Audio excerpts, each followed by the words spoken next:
চলছে কিন্তু জিম্বাবুয়ের সাথে সিরিজে ভারতের হয়ে ওপেন করতে পারে কিন্তু শুভমান গিল, যেহেতু অধিনায়ক শুভমান গিল তো ওপেন করবে। এর সাথে অপশানে রয়েছে ঋতুরাজ গাইকোয়াড় এবং অভিষেক শর্মা। তা শুভমান গিল, ভারতের অধিনায়ক শুভমান গিল বলেই দিয়েছে ভারতের হয়ে ওপেন করবে অভিষেক শর্মা, তার সাথে গিল আর অভিষেক শর্মা ওপেন করবে। ঋতুরাজ গাইকোয়াড়কে পড়ানো হবে না, তার কারণ ঋতুরাজ গাইকোয়াড় এর আগে খেলেছে, বাট অভিষেক শর্মাকে দেখে নেওয়া হবে। অভিষেক শর্মা যেহেতু আইপিএলে ভালো পারফরমেন্স করেছে, এই অনেক কিছু একটা প্লেয়ারের চান্স পাওয়া, সুযোগ পাওয়া, এগুলো সব কিছু নির্ভর করবে একটা ক্যাপ্টেনের ওপরে, বা সেই ক্যাপ্টেন সুযোগ দিচ্ছে নাকি। এই যে বিরাট কোহলি, রোহিত শর্মা, এরা কখনোই বড় মাপের প্লেয়ার হতে পারতো না যদি সুযোগ না পেত।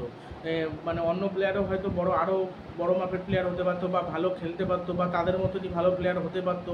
অনেকেই ছিল, অনেকে তো সুযোগই পায়নি ঠিকঠাকভাবে, অনেকে আবার সুযোগ পেয়েও হেলায় হারিয়েছে। কিন্তু মহেন্দ্র সিং ধোনি যদি এদের সুযোগ না দিত, ওপেন করতে না দিত, প্রথমের দিকে না পাঠাতো ব্যাট করতে, তাহলে কখনো এরা ভালো করতে পারতো না। এরা ভালো করেছেই, প্রথমে ব্যাট করতে দিয়েছে বলে এরা ভালো করেছে, এটা বুঝতে হবে। এটাই হলো ব্যাপার মূল, এরা ভালো করেছেই এই ব্যাপার। এগুলো সব বিস্তারিত সব বলেছি আগের ভিডিওতেও বলেছি। এবং এই যে বোলার হিসেবে কে সুযোগ পায় সেটা দেখতে হবে। হর্ষিত রানা সুযোগ পায় না, আবেশ খান সুযোগ পায়। হর্ষিত রানা নাও সুযোগ পেতে পারে, একাদশে হয়তো সুযোগ পেলো না শেষ অবধি গিয়ে, আর পেলে তো ভালো কথা, আবার পেতেও পারে নাও পেতে পারে। রবি বিষ্ণই পাবে, রবি বিষ্ণই স্পিনার হিসেবে রয়েছে, স্পিনার হিসেবে পাবে। আর অনেকে বলছে টি-20তে চাহালকে নিয়ে আসার জন্য, চাহাল আমার মনে হয় টি-20তে আর সুযোগ পায় নাকি সন্দেহ। যদি একমাত্র গৌতম গম্ভীর এরপরে ভারতের কোচ হবে, গৌতম গম্ভীর যদি একমাত্র কোচ হওয়ার পর যদি চাহালকে আবার ফিরিয়ে নিয়ে আসে তাহলে আলাদা ব্যাপার। তাহলে আমরা দেখতে পাবো যে চাহালকে আবার টি-20তে বল করতে। টি-20তে কিন্তু একজন ভালো বোলার ছিল চাহাল, বাট মার খেয়ে যেত বলে তাকে বাদ দিয়ে দেওয়া হয়েছিল।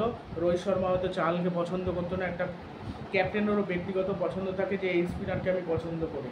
কুলদীপকে একটু বেশি পছন্দ করতো রোহিত শর্মা, চাহালকে একটু বেশি পছন্দ করতো বিরাট কোহলি।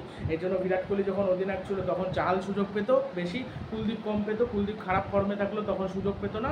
আর রোহিত শর্মা আবার কুলদীপকে পছন্দ করে, কুলদীপকে ব্যাট করিয়েছে, চাহাল বসে থাকতো। এরকম এক একজন প্লেয়ারের এক একটা ক্যাপ্টেনের এক একটা প্লেয়ারকে পছন্দ হয়, তো সেই সব প্লেয়ারকে বুঝতে পারে, সুযোগ দেয়। এবার হয়তো ক্যাপ্টেন নিজেও মনে করে যে না, এই প্লেয়ার কিছু করতে পারবে না, ওই জন্য হয়তো সুযোগ দেয় না, বা এর উপর ভরসা করে আমার লাভ নাই, কোনো লাভই হবে না, তখন ভরসা করে না। এরকম অনেক রকম বিষয় রয়েছে, এইগুলোর ওপর ভরসা করে কিন্তু দেওয়া হয় একটা প্লেয়ারকে। এবার একটা প্লেয়ার যখন অনেক রকম ভরসা দেওয়া হয়, ভরসা রাখা হয়, কিন্তু সেই প্লেয়ার সেরকম পারফরমেন্স করতে পারে না, তারপর কিন্তু সেই প্লেয়ার ট্রল হয়। যেমন সূর্যকুমার যাদব ওয়ানডে ওয়ার্ল্ড কাপের ফাইনালে এতবার সুযোগ পেয়েছিল, তার আগে সুযোগ পেয়েছে, টানা তাকে খেলানো হয়ে গেছিলো। হার্দিক পান্ডা যখন চোটে পড়েছিল তখন তার জায়গায় খেলতেই পারেনি। একটা অলরাউন্ডার যা পারফরমেন্স করবে, একটা ব্যাটসম্যানের তফাতের মতো আলাদা। একটা অলরাউন্ডার ব্যাটে না করতে পারলেও বলে করে দেবে, বলে না করতে পারলেও ব্যাটে করে দেবে, ফিল্ডিংয়ে করে দেবে, পুষিয়ে যাবে। একটা ব্যাটসম্যান যদি ব্যাট না করতে পারে গেল, ফিল্ডিংও যদি ভালো দেয় তো ভালো, বল তো আর করতে পারছে না। এটাই, এই জন্য অলরাউন্ডারের ভূমিকাই বেশি গুরুত্বপূর্ণ, অলরাউন্ডারের ভূমিকায় দাম বেশি।